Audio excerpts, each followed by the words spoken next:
les yeux et les oreilles de la photographie contemporaine.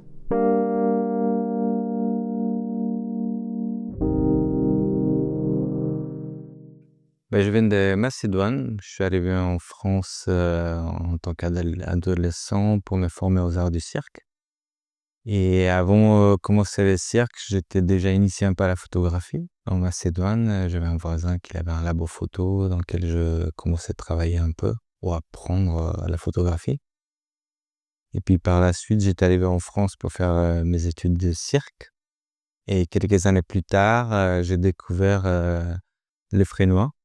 Et puis, j'avais envie de développer plus un travail autour de la photographie, l'installation et la vidéo. Pendant mes études au Fresnoy, j'avais un labo énorme, pendant 1 an et je pouvais faire un peu ce que je voulais dedans. Donc c'est à ce moment-là où je commençais vraiment à approfondir plus mon travail photographique. Les thèmes, souvent c'est lié un peu, je travaille entre la scène et l'image et quand je travaille autour d'un thème, je le déploie un peu dans les deux espaces différents. Donc souvent, c'est autour de l'enfance, la nostalgie et puis, je fais un travail autour de l'errance pendant 7-8 ans qui m'a, pas mal suivi sur, notamment sur mon trajectoire entre la Macédoine et la France. Dans mon travail, j'ai pas l'impression que je cherche à documenter quelque chose. Mais plutôt de créer un expérience, peut-être, le mot sensation, ça me vient assez facilement à l'esprit. J'aime bien que les gens, ils rentrent dans un espace. Je travaille beaucoup sur le dispositif. Qu'est-ce que c'est un dispositif? Comment les gens, ils perçoivent un travail ou quand ils sont face à une œuvre. Je fabrique mes propres outils, donc les agrandisseurs, je fabrique mes propres lumières, mes propres objets avec lesquels je développe les images et forcément ça donne une manière, différente peut-être à développer des images et puis aussi les rendus, ça crée quelque chose de particulier aux outils. Pendant 7 à 8 ans, je travaillais sur un projet qui s'appelait Evocap in Motion qui est allé vers un spectacle. En passant par plusieurs formes instituts, expos, installations, performances et la médiathèque, ce que vous allez voir, c'est une trace de toute cette expérimentation, recherche et résultats qui ont été donnés pendant toutes ces années. Ces projets-là, ça a beaucoup, été influencé par un migrant d'Érythrée que j'ai rencontré lors d'un travail à Nord-Pas-de-Calais. Qui m'a dit qu'il était parti de chez lui pour aller en Érythrée avec sa femme et sa fille. Sa femme et sa fille ont traversé, ils sont arrivés en Angleterre et lui, il est allé envoyer en Italie, puis en Érythrée et je l'ai rencontré 10 ans après son début de voyage, donc il était toujours pas arrivé et ça me paraissait, assez vertigineux, quelqu'un qui part faire quelque chose et qui en fait pendant 10 ans il est en errance, en déplacement pour atteindre son but et au final je sais même pas s'il est arrivé et du coup, vous voyez un petit peu l'image derrière, je travaille beaucoup autour de la figure d'un personnage, un corps qui est, usé, épuisé et effacé par les temps et par l'espace qui traverse. Du coup, c'est un temps assez long pour trouver exactement de quelle manière je vais rendre cette image-là. Au départ, je commençais à travailler avec un appareil photo argentique classique 35 millimètres. J'ai essayé de comprendre comment arriver à avoir un corps qui sera complètement cramé par la lumière sur le rendu final. Donc là, ce qu'on voit, c'est un négatif, donc c'est inversé. Le personnage, il est blanc et tout ce qui est autour, c'est noir.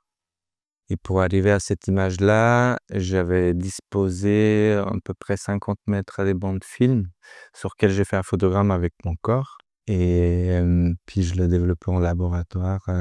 Pour le titre Surface sensible, c'est arrivé parce qu'il avait 2 choses qui étaient au cœur de ce projet. C'était le corps et les supports photographiques sensibles et vraiment j'avais envie de faire un lien entre, comment le support, photographique, il est sensible à la lumière et comment le corps, il est sensible aussi, au temps, à l'espace. J'avais envie vraiment de faire un lien entre les corps et les supports photographiques. Au théâtre, pour Mémoire d'un vol, je me suis posé la question du numérique. Donc vraiment, c'était cette question: qu'est-ce que le numérique nous apporte aujourd'hui et comment on vit avec? Et je me suis rendu compte qu'on est de plus en plus intéressé par les liens virtuels et ce qui se passe peut-être sur quelque chose qui est volatile, qui est sur ce qui nous entoure réellement. Et je me suis demandé ce qui deviennent les villes aujourd'hui, ces espaces qui étaient des lieux de rencontre. Et j'avais envie pour ces projets, prendre un peu d'auteur et regarder un petit peu comment les espaces autour de nous ils sont constitués, construits, comment on les vit, comment on les construit et les construit. Et je travaillais pas mal autour d'un mouvement qui est très très fluide, un peu comme les nuées des tourneaux, qui nous permet d'observer peut-être cet espace qui était à la base très fluide et végétal et organique et qui devient de plus en plus solide, dur. Et donc je me suis intéressé un petit peu et beaucoup inspiré par le travail de Jim Campbell. C'est un artiste américain qui a travaillé beaucoup sur les écrans basse résolution. C'est-à-dire avec de LED adressable, comment on va constituer un écran sur lequel on va projeter une image ou avoir la sensation de voir une image sur cet écran-là.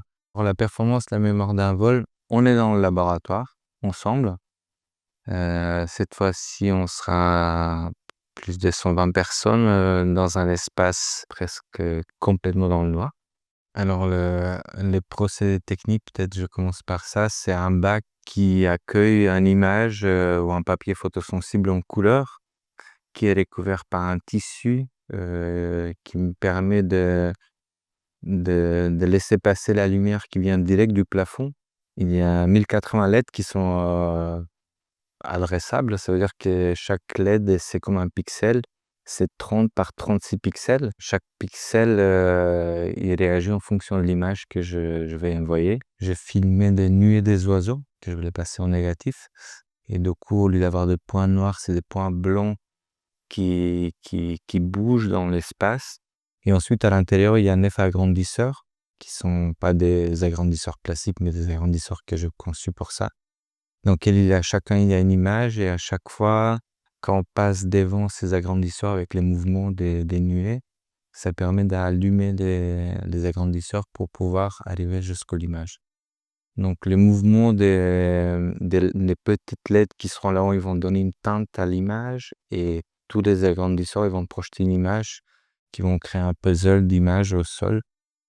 Et à la fin, il y aura une image qui sera développée en direct devant les gens. Donc, je vais mettre de la chimie.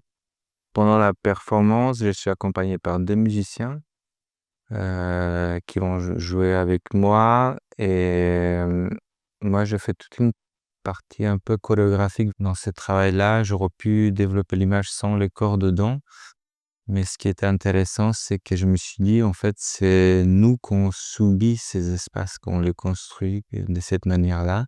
Et pour moi, c'était une évidence que les corps soient là à l'intérieur ou la réalisation de l'image. Et j'aime beaucoup passer du temps dans le labo pour tout ce qu'on a observé, à un moment donné, de l'interpréter sur une surface sensible. Je pense que le temps d'observation et les labos, c'est vraiment 2 trucs séparés et en fait, c'est vraiment la photographie, ça me fait voyager. Je vois les images et on peut les interpréter dans vraiment plein de manières et je pense que c'est ça nous fait vraiment imaginer plein de choses, ouais.